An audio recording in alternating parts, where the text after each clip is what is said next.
All right, let's get right into it. We're talking about a fitness technique that, honestly, sounds a little too good to be true. It's called blood flow restriction training, or BFR for short. And the whole idea here is that you can get stronger, you can build muscle, all while lifting weights that feel surprisingly light. So how on earth does that work? And more importantly, does the science actually back up the hype? Let's find out. First things first, to really appreciate why BFR is such a big deal, we need a quick refresher on the old school rule of strength training. For as long as anyone can remember, the gold standard for getting strong has been high-intensity resistance training. You know the drill, lifting heavy, usually somewhere around 70 to 85% of your 1-rep max. It's that heavy mechanical stress that tells your muscles, hey, you need to adapt, you need to get stronger. It works, it's proven, and it's pretty much the foundation of every strength program out there. But that brings up a really important question, right? Because lifting heavy just isn't in the cards for everyone all the time. Maybe it's age, maybe you're recovering from an injury or dealing with chronic joint pain like knee osteoarthritis. Or hey, maybe you just don't have access to a gym full of heavy plates. For a lot of people, that traditional method just isn't an option. So, what then? Well, this is where our alternative method comes into play, and it promises a very different way to get to some very similar results. So BFR training completely flips the script. Instead of heavy weights, you're using really light loads. We're talking just 20 to 30% of your 1-rep max. But here's the secret sauce. You do it while wearing these special cuffs or wraps, right at the top of your arm or your leg. Now, these cuffs are tightened just enough to slow down the blood flowing out of the muscle, but they still let blood flow in. And that really gets to the core of what makes BFR so fascinating.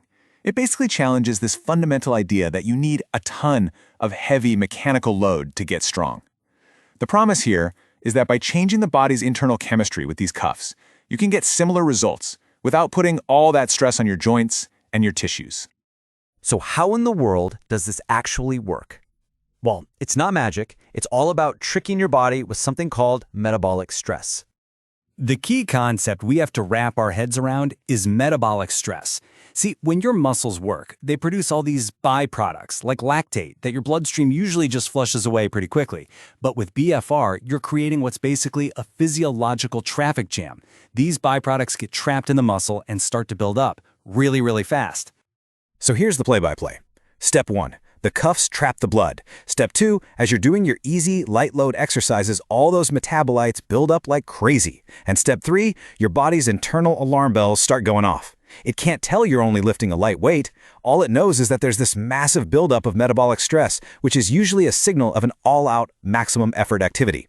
So what does it do? It kicks into high gear, starting up all its growth and repair processes. It even starts recruiting those super powerful, fast-twitch muscle fibers, the ones normally saved for heavy squats or full-on sprints. Okay, so the theory sounds pretty solid, right? But does the research actually back it up? Can lifting light weights with a cuff on really go toe-to-toe with lifting heavy? So what do the numbers say? Well, a huge meta-analysis from 2022 gives us a really clear picture. Let's be honest, when you put low-load BFR head-to-head with traditional heavy lifting for pure strength, heavy lifting still comes out on top. It's the gold standard for a reason. But, and this is a really big but, when you compare low-load BFR to lifting the exact same light weights without the cuffs, it's not even a contest. BFR is way, way more effective. It lives in this really powerful middle ground. Now, here's where it gets really interesting. When we stop talking about pure strength and start talking about muscle size, hypertrophy, the story changes completely. In this arena, the evidence is just incredible. Multiple big reviews have found that you can get pretty much the same amount of muscle growth with light load BFR as you can with good old-fashioned heavy lifting. For just building mass, BFR is a serious game changer. And get this, the benefits might not even stop there. One study decided to mix BFR with high-intensity interval training, or HIIT. The group that only did HIIT saw a pretty respectable power boost of about 15%, but the group that added BFR to their HIIT workouts, they saw a jump of almost 24%. That suggests BFR could be an amplifier, making other types of training even more effective. So we've got strength, growth, maybe even power. That sounds pretty amazing. But what about the other side of the coin? Let's talk about pain, recovery, and of course the really important safety stuff. Now this is something I did not see coming. It turns out BFR has a really surprising benefit. A big 2023 review found that BFR exercise can actually have a pain-reducing effect, and not just in the muscle you're working, but in other parts of the body too. So it's not just about avoiding the pain of heavy lifting. The technique itself seems to trigger this temporary, body-wide pain-dulling response. How cool is that? Okay, but what about that next-day muscle soreness, DOMS? Well, on this topic, the jury is still out. The science is pretty mixed. Some studies hint that certain BFR protocols, especially with really high cuff pressures, might actually make you more sore. But then, other studies have found that using BFR as a recovery tool after a tough workout could help you recover faster. So the bottom line is, how you use BFR matters a lot.